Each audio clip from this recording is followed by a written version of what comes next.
earlier this morning. The elderly woman who opened the mailbox told her husband that the bomb looked like a flashlight. It blew up when she touched it.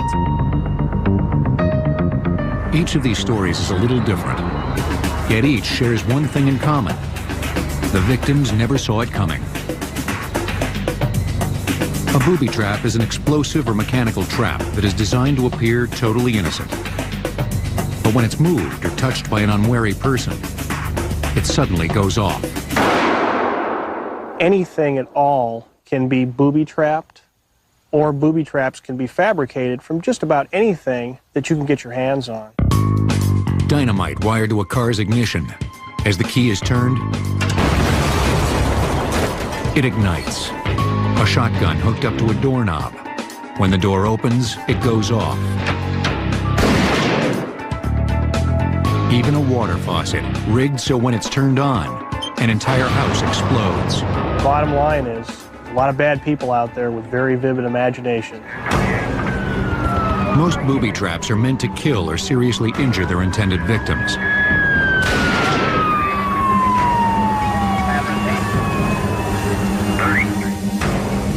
Others are designed to harass and intimidate. But whatever their purpose, they're showing up more and more. Not only on faraway battlefields, but on our streets and in our workplaces, even in our homes. The motives are almost endless. Revenge, love triangles, property protection, homicide, extortion, drug dealing, you name it, it runs the gamut. According to the latest figures from the FBI and the U.S. Bureau of Alcohol, Tobacco, and Firearms, or ATF, there's been a record number of bombings or attempted bombings recorded in the United States since 1993. That number exceeded 8,000. 10 to 15% were directly related to booby trap incidents. That number is expected to increase. I believe the use of booby traps in the future is going to continue to climb. There are so many ways that you can devise a booby trap around technology. The fact that there is such easy access to information detailing the ins and outs of booby trap construction isn't helping. There's a lot of publications and manuals out there put out by various government agencies as well as clandestine type publications that give that type of information. But without a doubt, the internet is probably one of the largest information sources we see when people are experimenting or making explosive devices, kids especially. In the make-believe world of video games and action movies, booby traps are edge-of-the-seat thrillers. Audiences are delighted with the unique devices set up to protect the mummified remains of an Egyptian pharaoh and the rich treasures hidden alongside his corpse.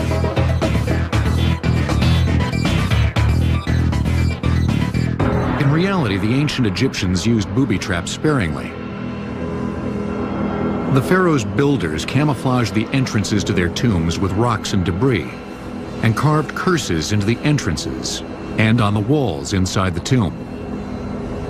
They would do things like have a meandering pattern for the corridors. Sometimes some of them would end in false chambers. Some of them would be dead ends. Some of them would double back. Some of these corridors were blocked with huge stones that slid into place when the tomb was sealed. But for a select number of tombs, ancient engineers employed several ingenious devices to send a crystal-clear message to the would-be grave robber. One of the obvious ways of making a booby trap would be to have rocks fall on someone. And even though the Egyptians didn't do that very often, we do have a couple of examples of it occurring. A popular trap was the man-burying booby trap. A large funnel was hollowed out in the ceiling of the corridor that led to the burial chamber. The funnel was then filled with rocks and sand.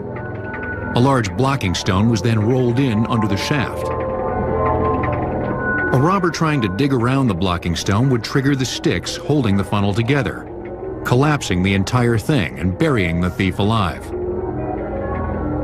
In the tomb that we were working on a few years ago, we ran across exactly the same thing, and the remnants of that funnel actually did come down at one point, and we had to evacuate the tomb very, very quickly. Tomb builders also like digging bottomless pits hidden under camouflaged covers. A single careless step would send unsuspecting intruders plummeting through a false floor and into a dark abyss. The deeper ones of these, of course, they would never be able to scale their way out of. There's some evidence that suggests poisonous powders were spread across the burial chamber's floor. When an intruder entered, the powders were released into the air and inhaled. In fact, a poisonous substance was unleashed in a tomb in Egypt's Valley of the Golden Mummies in September 2000. As archaeologist Zahi Hawass and his team entered the main burial chamber, without realizing it, they stepped into a 2-foot layer of yellow powder, sending it airborne. The team became ill almost instantly and was forced to evacuate. 20 workers wearing gas masks labored for 2 weeks to remove the mysterious substance, later identified as tainted iron oxide. But was it a booby trap? The only question, of course, is whether this material was put there by the Egyptians. There is indication that in some of the tombs there is lethal bacteria and molds that have come on the walls. Aspergillus is one of them that has been recognized. Over 4,000 miles east of Egypt's Valley of the Golden Mummies lay the ruins of one of the greatest discoveries of all time. It is here that archaeologists struggle with a far more deadly puzzle.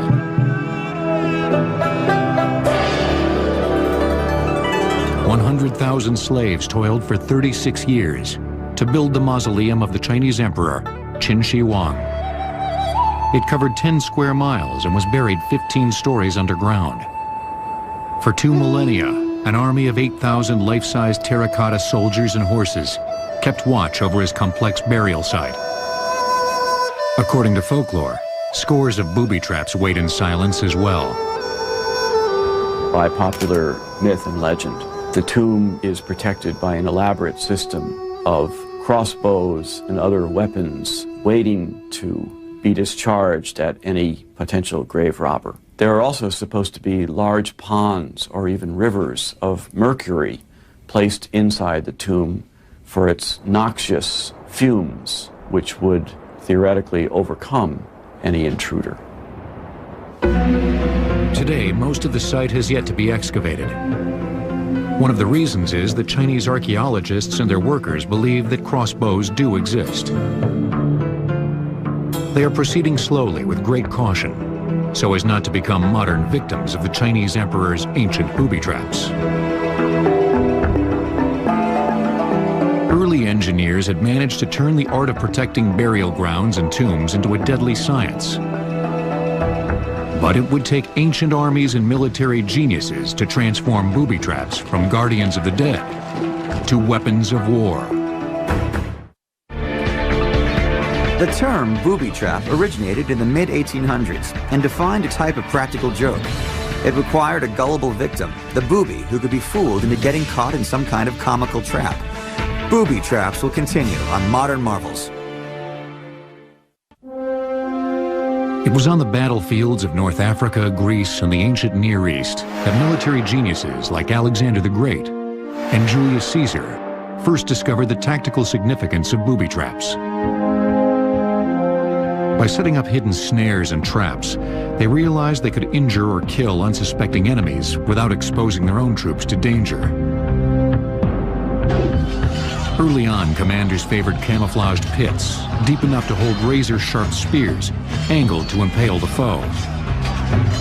The other thing was a cauldron, which was a sharpened triangular piece of metal that could be thrown out in front so that the enemy would run over it with their horses, but it could also be used as an anti-infantry weapon. Julius Caesar used caltrops during the Battle of Alesia in 52 BC. As his legions seemed headed for defeat, Caesar ordered hundreds of caltrops to be strategically positioned on the ground in front of his defenses. As wave after wave of the Gallic cavalry charged his line, his hidden booby traps tore at the hooves of the attacking army's horses, slowing down their assault. Military historians believe it was this strategy that helped Julius Caesar to turn a losing battle into a victory. Not surprisingly, today there is a modern version of the ancient cauldron. The road spikes used by police officers in pursuit of a suspect fleeing in a vehicle. The spikes are made in a certain way that they'll always be upright, and when the bad guy runs over it and flattens all four tires and hopefully stops the pursuit. The invention of gunpowder in Asia during the 12th century vastly increased the potential for carnage on the battlefield. As a result, gunpowder soon became a staple ingredient in the manufacture of booby traps. In Europe during the Middle Ages, warring kings and landowners protected the length and breadth of their estates' boundaries by laying tripwires connected to containers packed with explosives, nails, and broken glass. During the American Civil War, it was soldiers on both sides who took booby trapping to a new level of sophistication. We have a pistol barrel, a lockwork off of a regular percussion-type weapon system, and a trigger. And as the triggering mechanism is disturbed, the safety bar would fall free, the locking mechanism would trip forward, and bang, they have their man. They connected their devices to everyday objects like a spoon or a jackknife. The items were left behind when they moved out of the area. The booby traps were literally hidden in plain sight. When the enemy entered the abandoned camp and picked up the harmless-looking spoon or knife, the booby trap would detonate.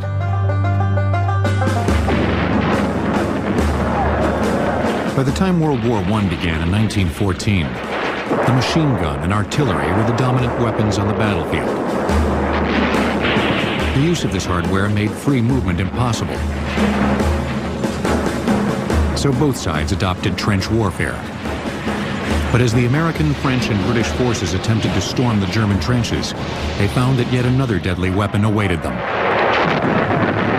The Germans got very good at booby-trapping devices like tripwires across the entrances of dugouts, so that if you entered a dugout, you'd hit the tripwire, it would explode.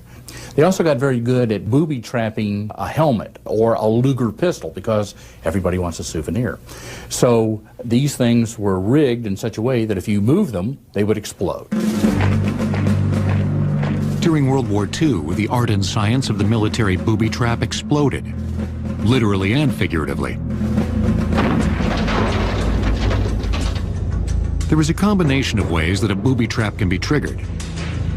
One way is pressure, and then any pressure on this would crush the exploder and it would go off. You could also rig this up as a tripwire so that when you pull this, it would go off. You could make this also a tension release device so that if you cut the wire, it would also go off.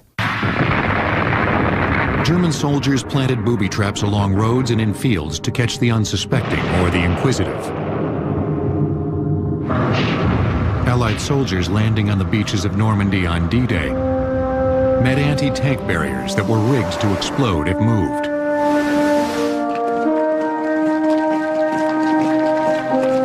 As the Allies pushed farther inland, they found that the Germans had laid tripwires attached to explosives across doorways and staircases, or attached to doors, cupboards, and windows. Soldiers don't go through doors, they go through the windows. And you would smash a window in with your rifle butt. And when you smashed it, it would set the explosive off. In late 1944, during their drive across northwestern Europe, Allied forces came across an abandoned German headquarters. No mines or booby traps were found, but when a soldier urinated against the building wall, an electrical connection made by the urine set off a booby trap that destroyed that building. The Japanese planted a substantial number of booby traps against the Allies, using them in the jungles, along beaches, anywhere they figured they could fool an unsuspecting or curious GI. They often booby-trapped desirable objects such as food and sake, or war souvenirs like rifles and helmets. Desperate to get in the last punch, they even booby-trapped the bodies of their own dead or wounded soldiers. You did not want to disturb a Japanese body in World War II. There was the pressure release device where if you moved the body, the pressure would be released and an explosive device would go off. But the use of booby traps on the American side was limited. Amazingly, it took permission from a 3-star general for an American soldier to set up a trap. During the Indochina Wars, it was the Viet Cong who were unmatched for ingenuity and deadly effectiveness with booby traps. They improvised mines out of any explosives they could find, packing them into seemingly harmless objects. Fruit hanging from a tree, a pile of buffalo dung, even an empty ginger jar. When I was in Vietnam, the most common booby trap that we ran into was nothing more than a tin can with a hand grenade stuck in there with a tripwire across the trail. You'd come along, you'd trip the wire, you'd pull the hand grenade out of the tin can, and it would explode. A centuries-old favorite of the Viet Cong was the punji pit. Various sized pits were dug. Sharpened bamboo was then planted upward at the bottom of the pit. Most were just large enough to impale a victim's foot. A few were big enough to swallow a man. Another ingeniously arranged trap was the bamboo whip. A green bamboo pole with spikes attached to an end was pulled back and held by a catch device. When the tripwire stretched across the trail was triggered, the whip would snap back, impaling whoever set it off. In the 1990s, during the civil wars throughout Bosnia, Croatia, and Kosovo, the Serbs made extensive use of indiscriminate mine-laying and booby trapping. Their intention was to terrorize and thereby control the civilian population. Booby-trapped mines were placed in residential rubble to prevent anyone from rebuilding a house. The booby traps were rigged to everyday objects in and around houses and farms. Doors, light switches, even televisions. Grenades were typically employed as booby traps. They would remove the pin and the safety from a hand grenade, and they would slip it into a glass or a jar, something that would hold the spoon in place. And then they would place it very precariously on a door handle. When you would have someone walk into a room and they would turn the door handle, the glass would fall and break, and then the grenade detonates as the person is walking into the room.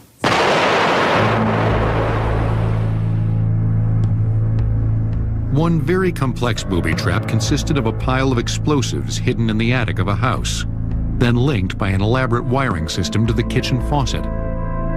Anyone who turned on the tap for a drink of water would close the electric circuit, setting off a fatal explosion. But soon, booby trapping would reach a whole new level of destruction, turning an entire town into a single, massive trap. Approximately 10% of the American casualties in Vietnam were caused by booby traps. Among those injured was Captain Colin Powell, who later became Secretary of State. Booby trap will continue on Modern Marvels. It was dawn when the Israeli army entered the Palestinian town of Jenin in the nearby refugee camp in March 2002. What they found shocked them. More booby traps per square inch than had ever been discovered in one location. Some of the booby-trapped bombs were huge, containing as much as 250 pounds of explosives. Compare this with a typical suicide bomber, whose explosive content is a mere 25 pounds. Israeli bulldozers rolled along the principal roads leading into Jenin, clearing booby traps along the way. In one 3/4-mile stretch of road, 124 separate booby traps were found and detonated. In the refugee camp, the explosive charges were even more densely packed. Over 3 days, 23 Israeli soldiers and 52 Palestinians were killed, many by rubble from the exploding booby traps and mines with which Palestinian fighters had honeycombed the camp. Some of the bombs they found were landmines. Others were landmines made into booby traps. Improvising a mine for the explosive content is really good because you have a large explosive ready to go right there. The mechanical differences between booby traps and landmines are few. Both use the same type of firing devices and explosive-laden containers. The differences are in their purpose. Landmines are designed to be positioned solely in the ground, In this way, they serve their primary purpose, to slow down an enemy's advance. A booby trap, however, can be anywhere. And it is usually disguised to look like an innocent object. Even as a soldier successfully scans the ground for landmines, the possibility of detonating a booby trap exists everywhere, all around him. It is a constant, relentless, unforgiving threat. In this way, the booby trap serves its purpose: to create doubt by amping up the stress level. A booby trap makes its money on catching the enemy unaware. It really has that psychological impact on his morale. The fact that booby traps are so hard to detect makes them a truly sinister tool of destruction and terror.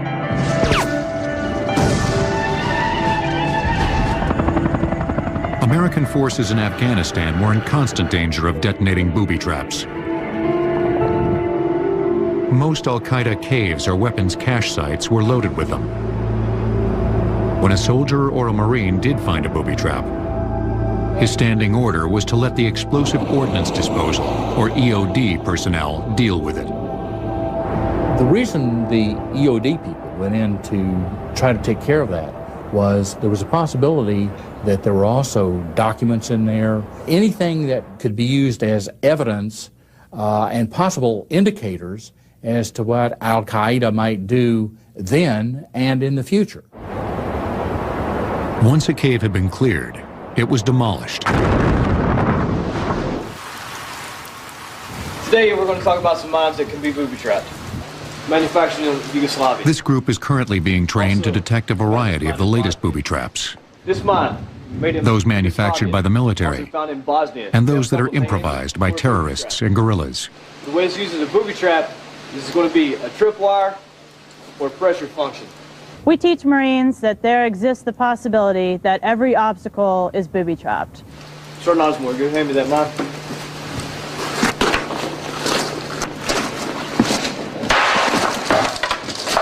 It's that easy to go home in a plastic bag. Notice I didn't say a body bag, a plastic bag. That's all that's going to be left. How they handle a booby trap depends largely upon how much damage they can accept in the vicinity of the trap. If damage is unacceptable, for example, if you're working in the building, mark the booby trap and request some assistance from Explosive Ordnance Disposal personnel or some combat engineers. If you can accept a certain degree of damage to the area that you're operating in, the preferred method is to detonate the booby trap in place.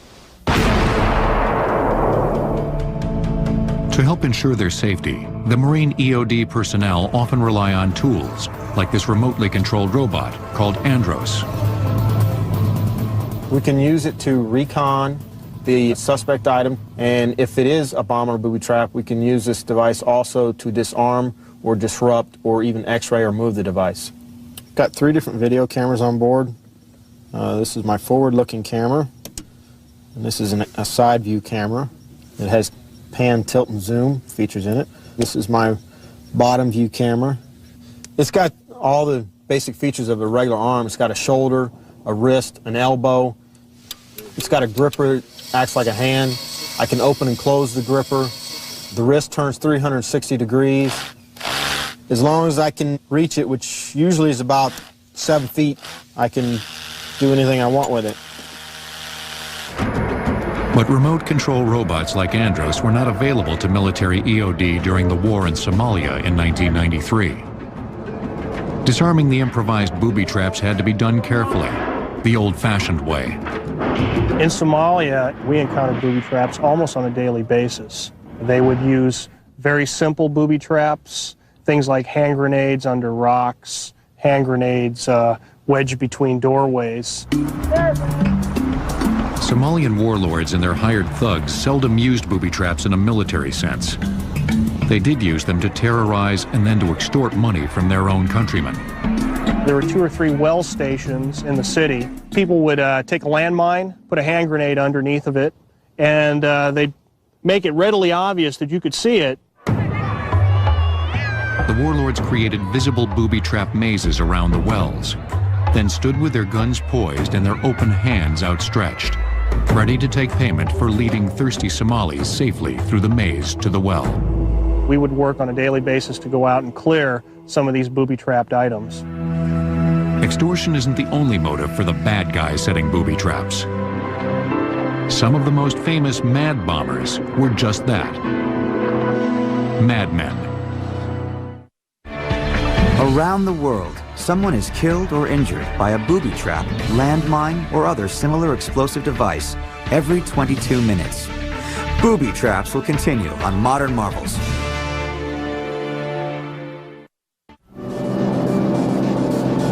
New York City in the mid-20th century. World famous for its fast pace, sophistication, and glamour. But lurking just beneath the surface, there was a feeling of uneasiness. For 16 years, an anonymous crackpot secretly planted booby traps in public places. New Yorkers nervously referred to him as the Mad Bomber. He planted 32 bombs in all, from 1940 until 1956. One was attached to a seat in a movie theater. 22 people were wounded, many critically. The bomber's anger appeared to be directed at the city's power company, to which he sent a letter that read, "I can make the Con Edison sorry." When we look at profiles of bombers, normally we're looking at someone who is angry, but it's also someone who is focused. The bomb itself gives him an outlet for his anger, for his frustration, and it gives him the ability to strike out at society. The serial bomber turned out to be a polite, well-dressed, but delusional fellow by the name of George Metesky. Metesky built his booby traps in the garage of the apartment he shared with his 2 unmarried sisters in Waterbury, Connecticut. His bombs were handmade out of corrugated pipe, gunpowder, and a trigger mechanism. Ted Kaczynski, the man known as the Unabomber, may have been inspired by New York's Mad Bomber. On some level, he was probably impacted by Metesky and other bombers and developed his deadly activities along the same lines that had happened nearly half a century before.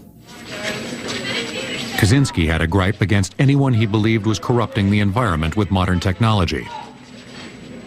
Among his targets were airlines, universities, and manufacturers. This was a case that ran approximately 18 years with a series of bombings all across the United States. Kaczynski was able to stay one step ahead of his relentless pursuers because, like George Metesky, his booby traps also were handmade. In an isolated cabin in Montana with no electricity, Kaczynski carefully crafted his bomb parts from pieces of mahogany and other hardwoods used in furniture. One bomb contained a twig from a cherry tree.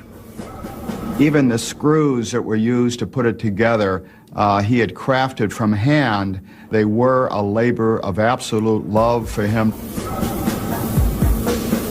3 people who opened Kaczynski's plain-wrapped homemade wooden boxes were killed. Another 23 were wounded. Did you do it? The victims of the most recent serial bomber were ordinary citizens living the quiet life in America's heartland.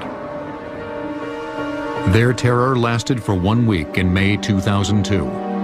The scare started on Friday when 8 pipe bombs were found in Illinois and eastern Iowa. The FBI says 6 people were hurt by those bombs, including 4 postal workers.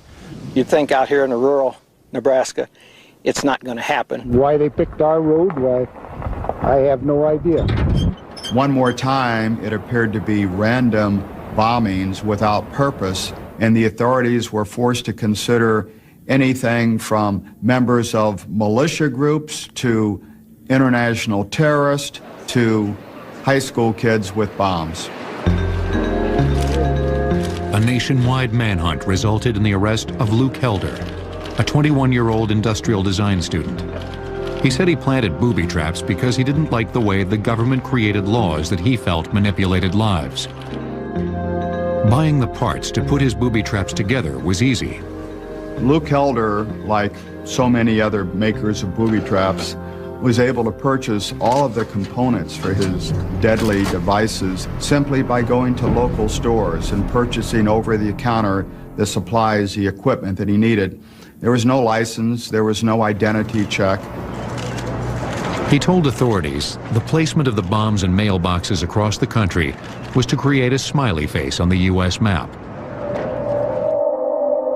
Reports of booby traps killing or injuring victims has increased 60% over the past decade. Surprisingly, most were guarding pot farms or meth labs from thieves and police. Many marijuana farms, especially in the western U.S., rely on well-placed booby traps for protection.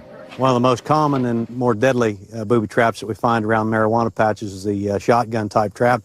It's made out of a common rat trap, wood, and 3/4 inch diameter plumbing pipe. What the booby trapper does is insert a shotgun shell into the plumbing pipe, finds a suitable support like a stump, attaches the wood to the stump, brings the bail around. The unsuspecting officer comes down the trail, hits the wire, causes the pin to slip out, and it fires the device. Less deadly but exceptionally painful. Are booby traps designed to harass law enforcement or intimidate thieves wanting to steal the marijuana plants? One thing we'll typically see is either single or double-edged razor blades, which are placed down in the stalk of a marijuana plant.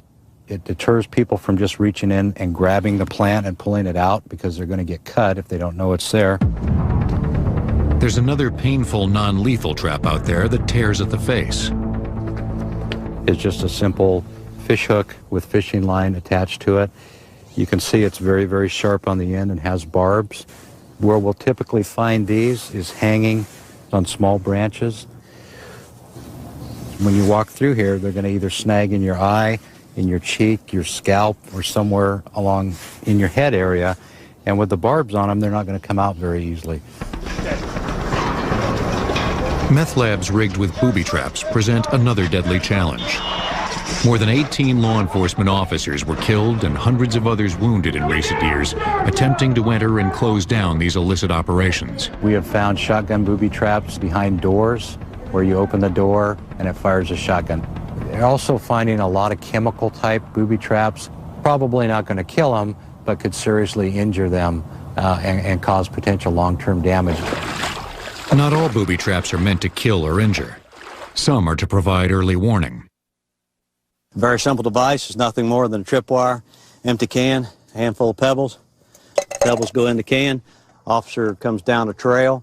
They'll disturb the wire, causes a rattling sound, gives the pot farmers down the road an opportunity to get away.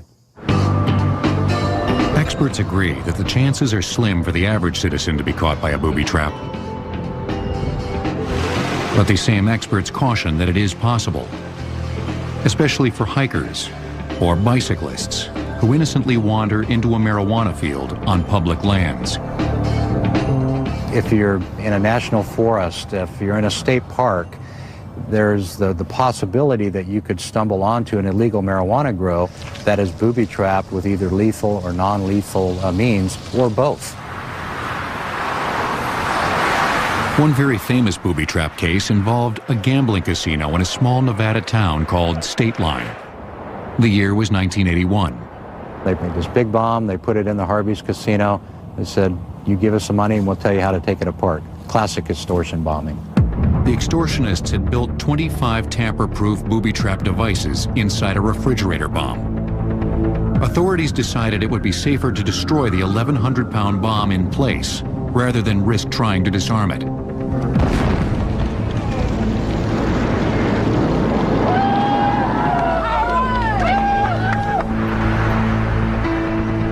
There is another disturbing development in the use of booby traps. Otherwise law-abiding citizens are using them to take the law into their own hands. We see private citizens, store owners, setting up their own form of booby traps to protect themselves, their property. So when the burglar breaks into the back of a store at night again, that shotgun is there to face him. Of course, that's illegal. A classic case occurred in 1990 in Denver, Colorado. A warehouse owner, tired of frequent break-ins, rigged a 12-gauge shotgun booby trap to a window. When a teenage burglar was killed, the businessman was tried and convicted of manslaughter. I was just pushed too far. They were stealing my life. It was like a war. I mean, it was my survival that I was trying to protect. And then, the booby trap maker lost a wrongful death lawsuit brought by the dead thief's family. According to the ATF, among the 4,000 booby traps and bombs found in the United States from 1993 to 1997, 84 were in vending machines and 86 in telephone booths. Booby traps will return on Modern Marvels. On April 23, 1978, mobster Salvador Gingillo, better known as Sammy G, got into his car outside a cafe in Rochester, New York, and turned on the key. The car blew sky high, killing Sammy and seriously injuring his two bodyguards. Then FBI agent Clint Van Zandt was called to the scene.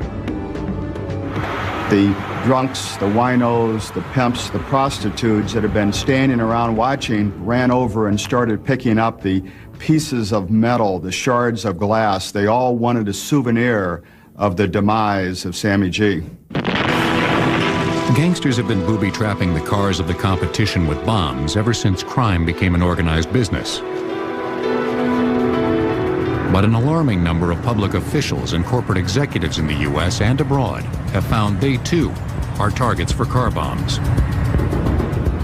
The increased demand for corporate security has spawned a new industry, the under-vehicle booby-trap detector. Because the designs are proprietary, no pictures of the devices are available. Basically, it works like this. If a bomb is attached to the car's frame with magnets, the detector will sense it immediately. Ever since the anthrax mail scare in 2001, even ordinary citizens are becoming fearful of this new brand of booby trap. The portable letter bomb detector detects known agencies of bomb-making material like Syntex, C4, ammonium nitrate, TNT. The device allows the user to pass unopened mail across the target zone where the crosshairs are. If the letter is laced with any explosive material, the device will go off. Not all booby traps are deadly, but there are some out there that cause a lot of suffering. Computer viruses. These treacherous cyber thugs qualify as booby traps. They engage an unsuspecting victim with an invitation to open seemingly harmless email. The result of following their simple instructions could ultimately lead to the destruction of irreplaceable data. In 1985, there were 11 known viruses. Today, there are over 60,000. The success of these cyber traps is often based on the public's desire for freebies. Computer booby traps are something which lure a user into a false sense of security with the promise of some sort of reward, and at the end ends up tricking them in some way and giving them something unexpected. That unexpected surprise is often a virus. They end up triggering a mechanism which usually causes some sort of damage or further propagates the virus. The lure of the freebie has produced a multi-million-dollar antivirus industry. The question is, do these antivirus programs really work? There are probably 30 to 100 new viruses every month. So you can sort of do the math, figure 1 to 3 a day. So if you're updating every day, you seriously cut down the risk that you're going to be infected with a virus. And I say cut down. Something new is going to hit your system, and until we figure out a way that doesn't rely on catching up with the viruses as they're written, we're always going to be one step behind. While we may be a step behind computer viruses, software designers are staying a step ahead of software thieves. Probably the most interesting example of this is the latest incarnation of the Windows operating system, Windows XP, which actually needs an activation code which is checked periodically back at Microsoft. If too many things on the system are changed, or if the operating system is installed on a second computer, the computers back at Redmond will figure that out, and the booby trap will be triggered, and the system will stop working. Microsoft's new high-tech way to stop software piracy. But when it comes to disarming or just coping with booby traps, the military may be ahead of the computer whizzes, at least in a war zone.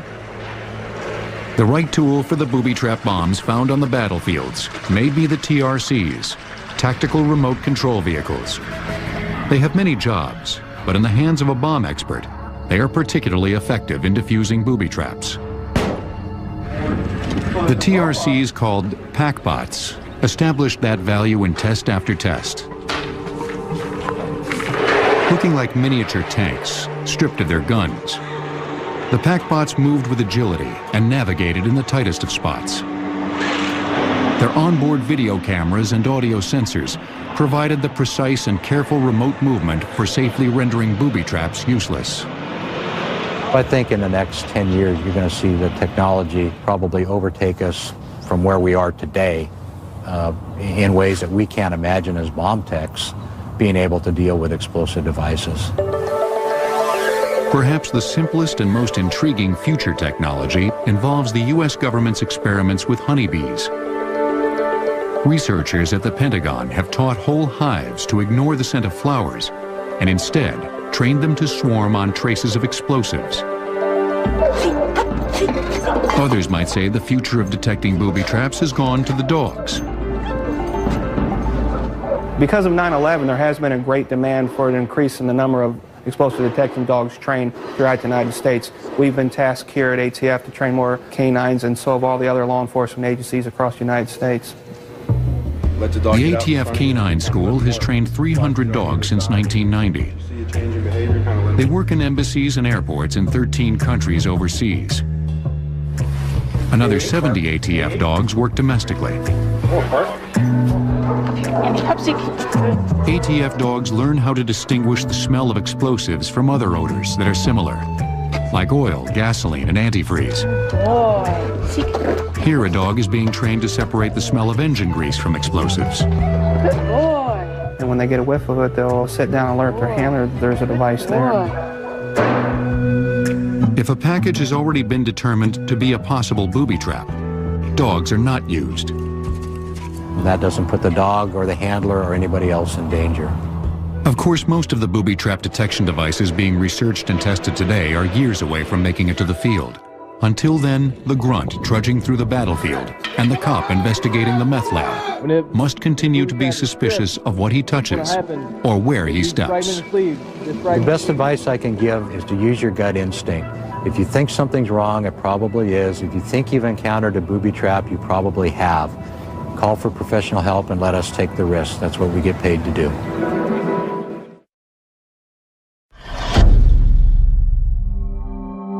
Thank you for watching The Amazing TV. Don't forget to subscribe.